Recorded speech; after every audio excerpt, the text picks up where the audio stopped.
अस्सलाम वालेकुम, आप देख रहे हैं मेरा यूट्यूब चैनल और मैं हूं आमना जंजुआ। इस्लामाबाद में मसाजिद को मस्मार करने, शहीद करने का मामला जो है उस पर मुज़ाकरात हो रहे हैं और मौलाना फजल रहमान काफ़ी सरगर्म दिखाई दे रहे हैं। मौलाना फजल रहमान की जो पार्टी के रहनुमा हैं गफूर हैदरी, वो इस वक्त हुकूमत के साथ मुज़ाकरात कर रहे हैं और मुज़ाकरात चल रहे हैं। आज आपको बताती चलूँ कि आज की अहम डेवलपमेंट क्या है। इस हवाले से आप सभी को पता है कि रावल चौक पर, इस्लामाबाद का एक चौक है मरी रोड के इतराफ़ में, मस्जिद थी रावल चौक पे, और उस मस्जिद को जो है वो डिमोलिश कर दिया गया था रातों रात। इस्लामाबाद के जो एक इदारा है CDA, उसकी जानिब से ऑपरेशन किया गया था और पहले ही ये कहा जा रहा है कि जनवरी में जो है वो बातचीत हुई थी और एक मदरसा जो है वो तामीर किया गया था, उनको बाकायदा तौर पर एक जगह बना कर दी गई थी। उसके बाद रात की तारीकी में ये ऑपरेशन किया गया और उस मस्जिद को शहीद किया गया। यानी कि मस्जिद को ना सिर्फ वहाँ से डिमोलिश किया गया बल्कि उसका मलबा भी उठा कर ले गए और ऐसे लग रहा था कि वहाँ पर इससे पहले कोई मस्जिद थी ही नहीं। इसी हवाले से जब ये मजहबी हलकों तक बात पहुँची, आवाम तक पहुँची, सोशल मीडिया पर ये मामला उठा तो लोगों ने बड़ी तनकीद की थी और मजहबी हलके जो है वो हमारे काफ़ी एक्टिव हुए थे और इसी हवाले से फिर उन्होंने प्रोटेस्ट की कॉल दी थी और वहाँ पर ना सिर्फ ये मजहबी हलके एक्टिव हुए थे बल्कि जाकर प्रोटेस्ट किया था और मामला जो है वो काफ़ी नज़ाकत की तरफ बढ़ा था। काफ़ी तशवीश की लहर दौड़ गई थी कि अब पता नहीं क्या होने जा रहा है। मजहबी हलके तमाम के तमाम जो है वो इकट्ठे हो गए। फिर मौलाना फजल रहमान पर भी तनकीद हुई। मौलाना फजल रहमान मैदान में आए, उन्होंने इसकी मजम्मत की और उन्होंने कहा कि हम जो है प्रोटेस्ट करेंगे। एक मजहबी मुल्क में मसाजिद के साथ इस तरह का रवैया हम कभी भी कबूल नहीं करेंगे। आज मौलाना फजल रहमान ने असम्बली के फ्लोर पर, आज सेशन था पार्लियामेंट हाउस में कौमी असम्बली का, तो असम्बली के फ्लोर पर मौलाना फजल रहमान ने दोबारा एक बार तनकीद की। उन्होंने कहा कि हमारे मुज़ाकरात हुए, CDA ने अपना मौक़िफ़ रखा कि हमने जो है वो मास्टर प्लान है हमारा जिसमें कुदरती मनाजिर को मुतासिर करने वाली मसाजिद हैं, ये जितनी भी इलीगल इमारतें हैं हम उनको गिराएंगे और मसाजिद में से सबसे पहले जो है वो ये मदनी मस्जिद जो है उसको डिमोलिश किया गया। मौलाना फजल रहमान ने ये कहा कि एक इस्लामी मुल्क है और इस्लामी मुल्क में मसाजिद के साथ ये रवैया हम किसी तौर भी कबूल नहीं करेंगे। इनके हमारे साथ मुज़ाकरात हुए, मुज़ाकरात में मैंने इनको 48 घंटों का टाइम दिया था। 48 घंटों के टाइम यानी मुज़ाकरात जब शुरू हुए वहाँ से लेकर आज दिन 1 बजे तक 48 घंटों का टाइम ये पूरा होता है, डेडलाइन मुकम्मल होती है। मौलाना फजल रहमान ने कहा कि ये जो मैंने डेडलाइन दी थी उसमें मैंने ये कहा था कि आप मसाजिद को दोबारा से तामीर करें। जितनी मसाजिद जो हैं आपने लिस्ट में रखी हुई हैं कि आपने उनको टारगेट करना है, उनको मत गिराएं, हम किसी सूरत ये कबूल नहीं करेंगे। और फिर उन्होंने ये कहा था कि 48 घंटों के अंदर अंदर जो है वो मदनी मस्जिद की तामीर उसी जगह पर वापस शुरू कर दी जाए। लेकिन मौलाना फजल रहमान ने कहा कि उन्होंने कहा है कि हम 14 अगस्त के बाद इसको तामीर करेंगे। हमारा 48 घंटों का वक्त पूरा हो चुका है 1 बजे आज, लेकिन वहाँ पर एक ईंट भी नहीं रखी गई, यानी उसकी बुनियाद ही शुरू नहीं हुई। हुकूमत की जानिब से जो कमेटी है उसमें तलाल चौधरी हैं, CDA चेयरमैन है, इसके अलावा जो डिप्टी कमिश्नर हैं वो भी कमेटी का हिस्सा है जो मुज़ाकरात कर रहे हैं। गफूर हैदरी जो है मौलाना फजल रहमान की साइड से यानी मजहबी हलकों की साइड से नुमाइंदगी कर रहे हैं और हुकूमत के साथ मुज़ाकरात कर रहे हैं। और मौलाना फजल रहमान ने कहा है कि ये कह रहे हैं कि हम जश्न आज़ादी के बाद इस मामले को देखेंगे तो क्या मजहबी जो एक इबादतगाह है मस्जिद से ज़्यादा इम्पोर्टेंट जो है वो इनकी आज़ादी का जश्न है। उन्होंने ये कहा कि ये इंतहा पसंदी को खुद दावत दे रहे हैं, यानी कि मौलाना फजल रहमान ने कहा कि अगर ये बात नहीं मानेंगे तो फिर ऐसे ही इंतहा पसंदी होगी। और इससे पहले आपको बताती चलूँ कि अगर मौलाना फजल रहमान बीच में ना पड़ते और इस मामले को ना टेक ओवर करते और ये ना कहते कि हम हुकूमत के साथ मुज़ाकरात करेंगे तो ये मामला जो काफ़ी संगीन हो गया था, क्योंकि तमाम मजहबी हलके जो है छोटे बड़े उनमें तशवीश की लहर दौड़ गई थी, वो बाहर निकल आए थे और ख़ास तौर पर मदनी मस्जिद जहाँ पर थी वहाँ पर प्रोटेस्ट तकरीबन शुरू हो चुका था। और फिर मेरा ख्याल है कि मौलाना फजल रहमान अगर बीच में ना पड़ते तो ये मामला काफ़ी संजीदा हो जाना था, काफ़ी संगीन हो जाना था और फिर हुकूमत के कंट्रोल से बाहर हो जाता। फिर इस्लामाबाद से ना सिर्फ इस्लामाबाद बल्कि पूरे मुल्क में प्रोटेस्ट हो सकते थे। और इस वक्त जो हुकूमत की सिचुएशन है वो भी सबके सामने है कि हुकूमत कोई आइडियल सिचुएशन में नहीं है।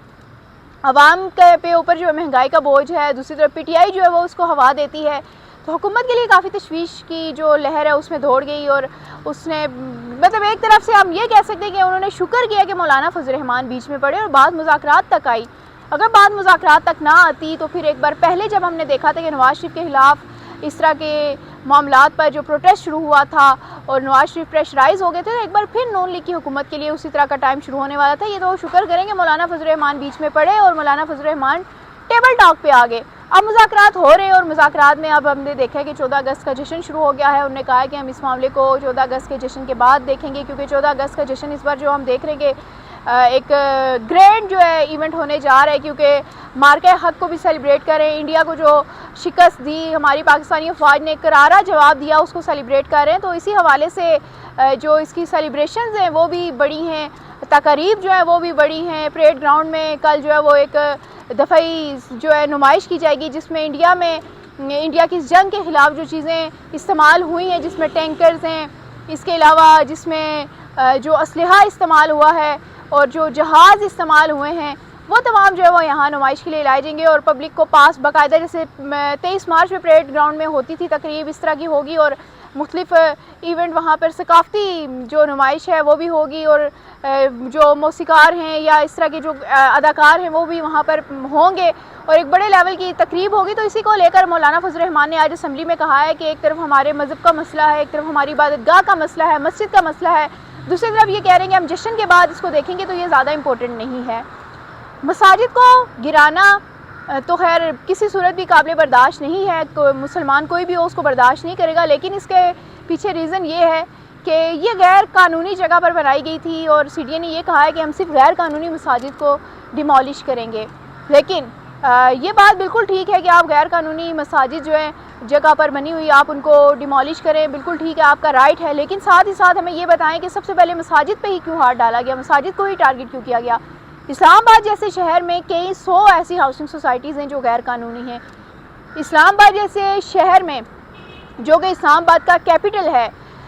यहाँ पर सारे अहम फैसले किए जाते हैं, लेकिन इस्लामाबाद जैसे शहर को जिसकी कुदरती खूबसूरती की वजह से ये दुनिया में खूबसूरत तरीन कैपिटल समझा जाता है, इस खूबसूरती को तबाह करने में इन हाउसिंग सोसाइटीज़ का बड़ा हाथ है। उन कब्ज़ा माफिया का बड़ा हाथ है, जिन्होंने इस्लामाबाद के जो छोटे नदी नाले थे उनको बेच डाला, जो बरसाती नाले थे उनको बेच डाला, जिसकी वजह से इस्लामाबाद का जो निज़ाम है पानी का वो धर्म भरम हो गया। अब जैसे ही बारिश होती है, मारगला के पहाड़ों पे नीचे जो है वो कोई ना कोई सेक्टर जो है वो बह रहा होता है,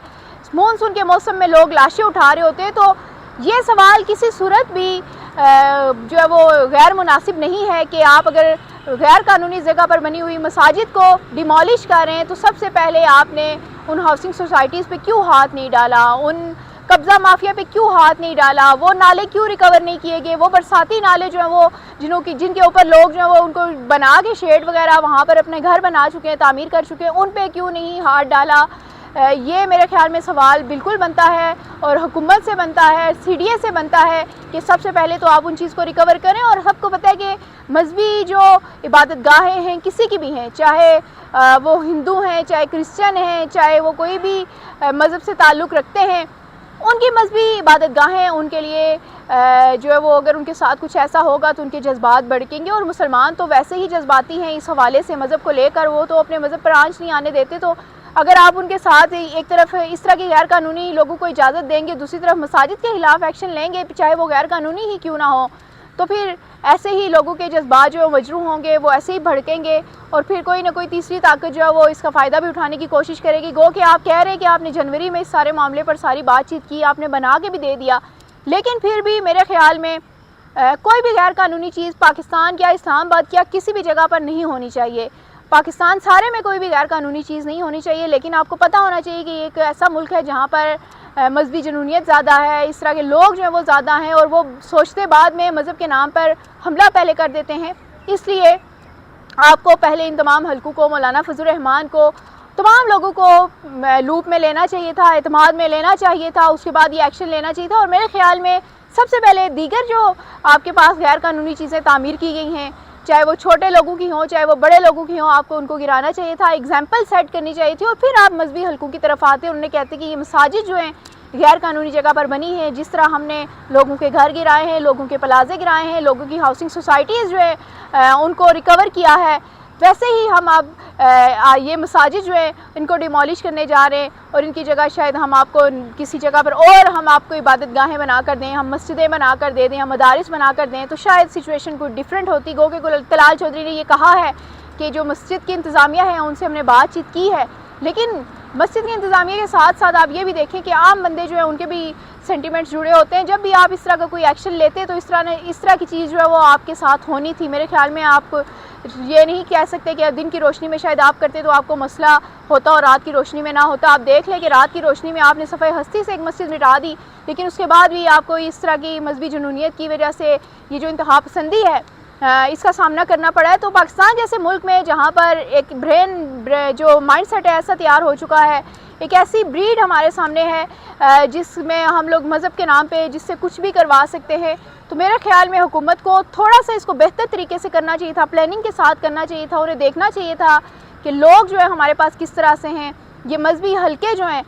वो माजी में क्या करते रहे, और अगर हम अब इस तरह की कोई हरकत करेंगे तो आप क्या करेंगे। तो पहले मेरे ख्याल में इन तमाम मजहबी सियासी जमातों के साथ साथ ये तमाम जो मजहबी हलके दीगर हैं